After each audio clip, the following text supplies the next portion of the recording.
Hello everyone, and welcome to today's video in which we'll be taking a close look at an original British pressing of A Hard Day's Night in both mono and stereo.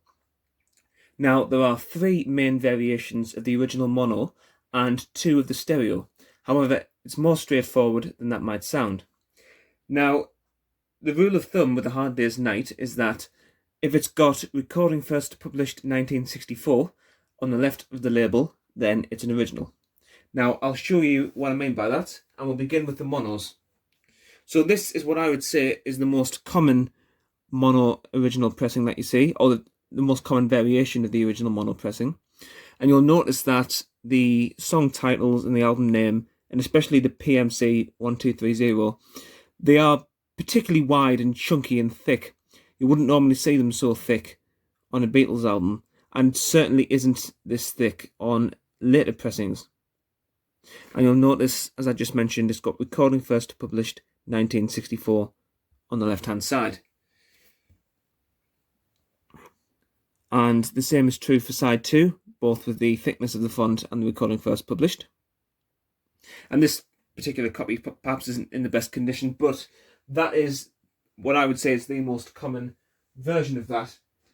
Now, I'll show you the variation B of that, and it is more or less identical, apart from the fact that the font is a lot thinner. Now, this is what you would normally expect to see on a Beatles album from the 60s. Everything's quite tight, quite compact, but you will notice that it's got recording first published 1964 on the left-hand side of the label. And I'll show you side 2, so you can see that one as well. But in terms of the actual layout, you'll notice that side 2 is just a list of songs. It's not across horizontally, it's just a vertical list. And I've drawn attention to that because on variation C, that will change. Now, variation C, I wouldn't say it's a great deal rarer than the first two, but it's the one I've seen the least. So you'll notice here, again, recording first published, and this has got the ordinary font thickness. However, the tracks are spread out a little more, and that's particularly visible on side 2, which, as you can see, looks completely different. It's not a vertical list anymore, it's more horizontal, but it does have this recording first published. Now, I do keep drawing attention to that, but on any later pressing, whether it's a second pressing or pressing that's only come out within the last 10 years, that will not be there.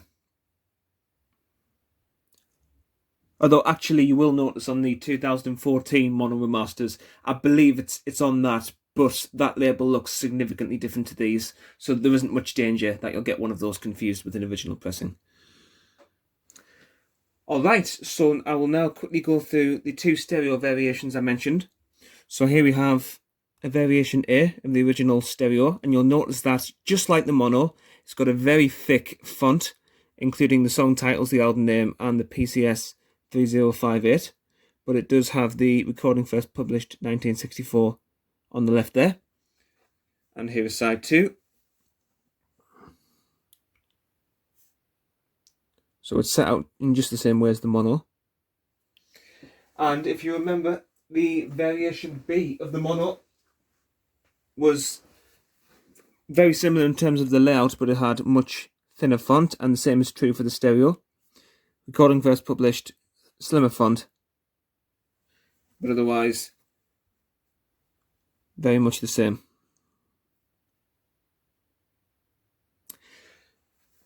Alright, so that is it for A Hard Day's Night. I'll try and have the next one up quite soon, which is Beatles for Sale.